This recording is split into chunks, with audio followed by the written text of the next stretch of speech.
Subito nelle grandi frequenze Scuderi a fianco a Puggioni, meglio Puggioni Scuderi mentre fatica a tornare sui primi Madonia ed è Puggioni, 10:36, buono il tempo e dovrebbe essere un tempo buono sotto tutti i punti di vista perché il vento non sembrava forte, anzi sembrava. Orlandi da Juniores faceva scintille questo ragazzo milanese, adesso è tornato a buon livello, non ancora quello che lasciava intravedere allora. Fiamme Azzurre, Sandro Floris delle Fiamme Azzurre. È stato finalista a Spalato nei 200 campionati europei, poi Alessandro Meli, altro nome nuovo, è del 71 della Forestale, poi Scuderi, Puggioni, Madonia, Boccarini, altro nome nuovo del Cus Roma ed è un ventenne Luca Levorato in corsia 8. Madonia l'atleta più esperto, al miglior tempo fra i tutti 10:26 nel 1990, Puggioni il campione uscente 10:36 l'anno passato con il titolo. Qui potrebbero esserci 3-4 uomini della staffetta olimpica, con qualche inserimento certamente.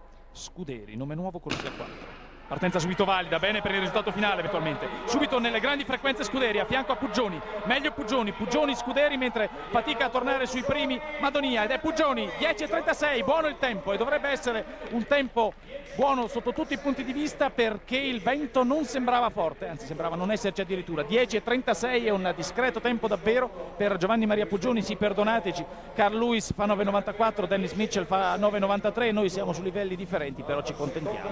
Oltretutto Carl Lewis e Dennis Mitchell ad Atlanta avevano anche un vento a favore oltre il limite consentito, anche se di pochissimo, 2,1. Rivediamola la gara.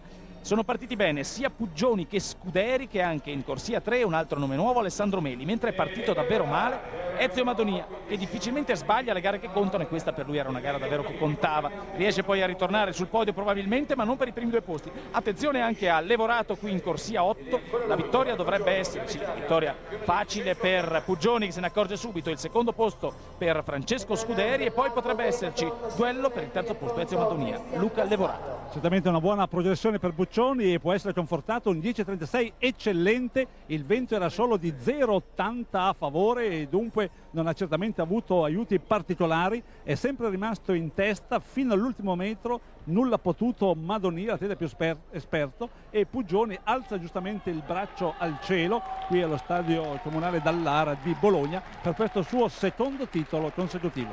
L'anno scorso ho vinto i campioni italiani con 10:36, quest'anno mi sono allenato per migliorare, ho rifatto 10:36. Però hai vinto, ancora. Sì, questo mi fa molto piacere.